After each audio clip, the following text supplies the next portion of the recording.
Hi friends, అందరూ ఎలా ఉన్నారు? బాగున్నారా? మా ఆయన రెగ్యులర్గా డ్యూటీలకు వెళ్తుంటాడు కదా. ఎప్పుడు హాలిడే వచ్చినా బయటకు వెళ్దాం అంటే నాకు మా ఆయనకు వీలు కుదరటం లేదు. ఈసారి సినిమా చూద్దామని చెప్పేసి పెద్ద సినిమా కోదామంటే టికెట్లు అంతా ఫుల్ అయిపోయినారు. సో బ్లాస్ట్ జోన్ అని సినిమా అర్జున్ది బాగుందంటే మా అమ్మని తీసుకొని, చిన్నపిల్ల ఉండే పని కదా అని మా అమ్మని తీసుకొని వెళ్ళాము. నెక్స్ట్ వచ్చేసి అక్కడ అంతా హ్యాపీగా ఉన్నాము. అది ఇంకొక వీడియోలో వస్తుంది. ఇప్పుడు ప్రజెంట్ ఏం చెప్పాలనుకుంటున్నానంటే, మా పాప ఇప్పుడు 2 ఇయర్స్ కదా ఫ్రెండ్స్. పుట్టినప్పటి నుంచి ఏజ్, బర్త్డేలు అన్నీ చేసిన వీడియోస్ పెడుతున్నాను. మా పాప 5 ఏండ్లు 4 ఏండ్ల పిల్లలాగా అనిపిస్తుందంట. ఒక తల్లిగా నాకు బాధ అనిపిస్తుంటుంది మా పాప ఏజ్ డిసైడ్ చేసి చెప్తుంటే.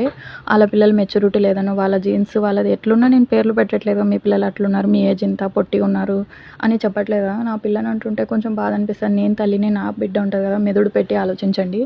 నెక్స్ట్ మా లైఫ్లో వచ్చేసి పెళ్ళాం ఇడిచిపెట్టిపోయిన వాళ్ళు, భర్తలు ఇడిచిపెట్టిపోయిన వాళ్ళు, భర్తలు బాగా చూసుకున్న వాళ్ళు, భార్యలు బాగా చూసుకున్న వాళ్ళు, మొగుళ్ళు చచ్చిపోయిన వాళ్ళు, పెళ్ళాం చచ్చిపోయిన వాళ్ళు, ఇంట్లో పక్కన వాళ్ళు, చుట్టుపక్కల వాళ్ళు, బంధువులు, నా సైడు, మా అమ్మ సైడు, నా భర్త సైడు అట్లనే ఉన్నారు.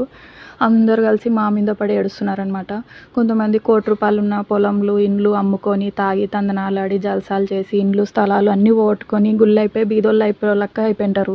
మేము రూపాయి కూడబెట్టుకొని స్థలాలు కొంటున్నా, ఇండ్లు బాగుంటున్నా, మేము 2000 ఇంట్లో ఉంటున్నా కూడా, అంటే 2000 ఇంట్లో ఉంటున్నాం రెంట్ కట్టుకొని కూడా. అయినా కూడా మేము బతికేస్తున్నాం. మా మీద పడి ఏడవడం, మా పిల్ల మీద పడవడం, మా భర్త మీద పడి ఏడవడం, మాకు పేర్లు పెట్టడం.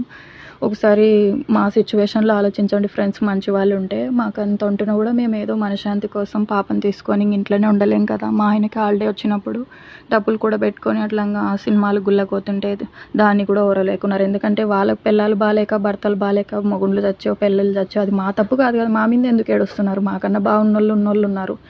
మీకు కొన్ని చెప్పలేను, ఇలాంటివి కూడా చెప్పకూడదు, చేయకూడదు. మా అమ్మ వీడియో అనింది కానీ చెప్తున్నాను అనమాట. ఇప్పుడు కూడా ఈ వీడియో పెడుతుంటే కూడా చాలామంది ఓర్వలేరు, చాలామంది జలస్ అవుతారనమాట. మేము బాగుండాలని కోరుకునే వాళ్ళు 10% ఉంటే, బాగుండకూడదు అని కోరుకునే వాళ్ళే 100% ఉన్నారు. ఎందుకంటే వాళ్ళకి భార్యలు, భర్తలు సరిగ్గా లేక వాళ్ళు డబ్బులు అన్నీ పోగొట్టుకుంటూ తాగి ఎంజాయ్లు చేస్తుంటే మేమేం పేర్లు పెట్టాం. మాకు మాత్రం బాధలు పెడుతుంటారనమాట.